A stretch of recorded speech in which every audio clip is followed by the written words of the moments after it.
안녕하세요. 여러분의 경제학 멘토, 경제학장 박사입니다.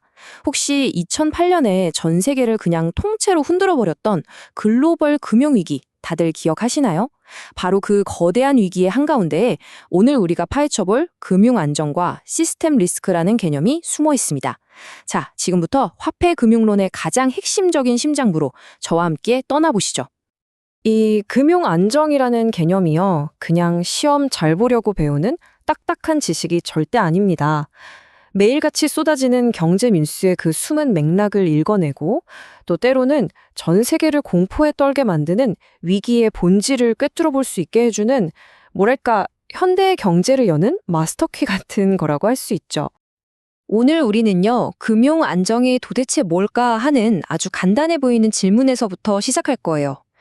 그런데 이 질문을 쭉 따라가다 보면 과거의 경제학자들이 어떤 생각의 함정에 빠졌었는지, 그리고 또 어떻게 그 함정에서 벗어나서 세상을 완전히 새로운 눈으로 보게 되었는지를 발견하게 되실 겁니다. 자, 이 순서대로 한번 가볼까요?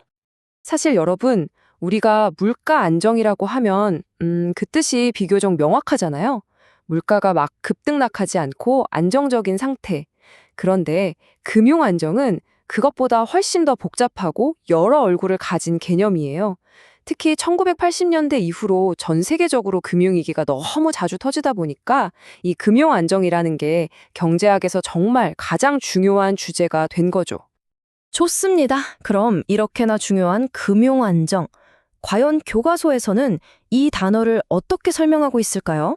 가장 기본이 되는 정의부터 한번 제대로 파헤쳐 보겠습니다. 네, 정말 좋은 질문이에요. 바로 그겁니다. 그래서 금융 안정이 정확히 뭔데?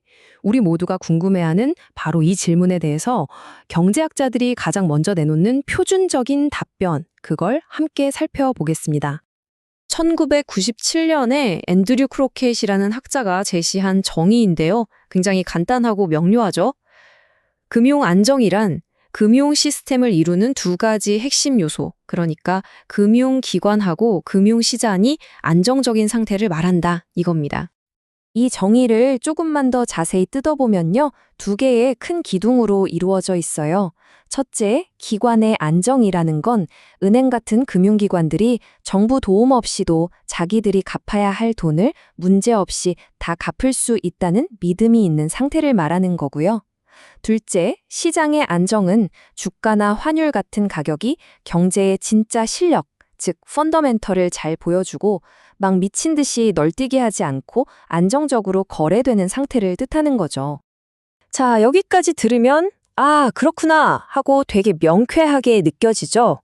그런데 말이죠. 바로 여기서 경제학자들이 아주 중요한 의문을 품기 시작합니다. 과연 개별 은행들, 나무 하나하나만 튼튼하면 금융 시스템이라는 숲 전체가 정말 안전하다고 말할 수 있을까 하는 거죠.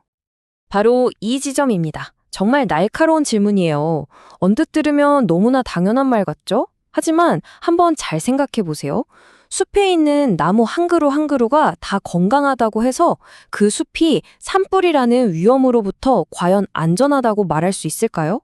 바로 이게 경제학에서 말하는 구성의 오류라는 아주 위험한 함정입니다. 맞습니다. 지금 학생이 한 그 질문이 바로 1990년대 중반 국제결제은행, 우리가 흔히 BIS라고 부르는 곳에 경제학자들의 가장 큰 고민거리였어요. 클라우디오 보리오 같은 학자들이 이거 뭔가 이상한데? 개별은행 건전성만 보는 걸로는 부족한 것 같아? 라는 걸 깨닫기 시작한 거죠. 자, 이 슬라이드가 바로 그 생각의 거대한 전환을 보여주는 겁니다. 왼쪽의 미시적 관점은 그저 나무 한 그루, 그러니까 은행 하나가 튼튼한지 아닌지만 살피는 거예요. 하지만 경제학자들은 깨달았죠. 진짜 위험은 오른쪽에 있다는 걸요. 즉, 숲 전체를 봐야 한다는 겁니다. 나무들이 서로 얼마나 빽빽하게 얽혀 있는지, 이자율 변동 같은 작은 불씨 하나가 어떻게 순식간에 숲 전체를 태워버릴 수 있는지를 보는 거시적 관점이 반드시 필요했던 거죠. 그렇다면 말이죠. 이 숲 전체를 순식간에 잿더미로 만들 수 있는 눈에 보이지 않는 이 거대한 불길을 경제학에서는 과연 뭐라고 부를까요? 바로 다음 슬라이드에서 그 정체가 드러납니다. IMF나 BIS 같은 국제기구들은 먼저 시스템 사건이라는 걸 정의합니다. 이건 뭐냐면요. 금융 시스템의 일부나 전체가 망가져서 그 결과로 우리들의 일자리나 성장 같은 실물 경제에 정말 심각한 피해를 줄 수 있는 사건을 말해요. 여기서 제일 중요한 키워드는 실물 경제에 미치는 심각한 해악입니다. 그렇죠. 바로 이겁니다. 시스템 리스크라는 건 방금 앞에서 본 시스템 사건이 일어날 가능성, 즉 그 위험 자체를 뜻하는 거예요. 이제 현대 금융정책의 가장 중요한 목표는 바로 이 보이지 않는 위험, 시스템 리스크를 관리하는 것이 된 거죠. 그리고 이 슬라이드는 그 위험이 어떻게 현실이 되는지를 아주 명확하게 보여줍니다. 마치 도미노처럼요. 한 부분에서 시작된 작은 충격이 서로 얽히고 설킨 금융기관과 시장으로 순식간에 번져나가고 결국엔 금융 시스템 전체를 마비시켜서 우리 경제 전체를 무너뜨리는 그런 끔찍한 연쇄 반응을 일으키는 겁니다. 그래서 결정적인 포인트는 바로 이겁니다. 현대의 금융 안정은 개별 은행의 장부만 들여다보는 걸 넘어서서 눈에 보이지 않는 시스템 리스크라는 거대한 괴물을 감시하고 관리하는 것을 뜻하게 된 거죠. 그리고 이렇게 숲 전체의 건강을 지키기 위한 정책들을 우리가 거시 건전성 정책이라고 부르는 거고요. 자, 이제 오늘 배운 이 다소 어려운 개념들을요, 우리 현실 세계로 다시 한번 가져와 보겠습니다. 도대체 이게 왜 중요하고 우리는 뭘 기억해야 하는지 마지막으로 깔끔하게 정리해보죠. 오늘 배운 내용의 핵심 딱 4가지입니다. 첫째, 금융안정은 개별 은행의 건강, 그 이상이다. 둘째, 그래서 나무만 보는 미시적 관점과 함께 숲 전체를 보는 거시적 관점이 반드시 필요하다. 셋째, 우리가 진짜로 무서워해야 할 것은 시스템 리스크다. 마지막으로 오늘날 금융정책의 최종 목표는 바로 이 시스템 리스크를 억제하는 것이다. 이 4가지는 꼭 기억해 주세요. 여러분, 화폐금융론이 가끔은 정말 거대한 격처럼 느껴질 수 있다는 거 저도 잘 압니다.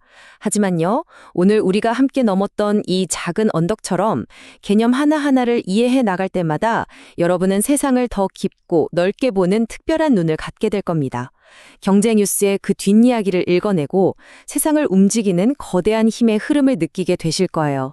그러니 절대 포기하지 마시고 저와 함께 다음 시간에도 즐겁게 공부해 봅시다.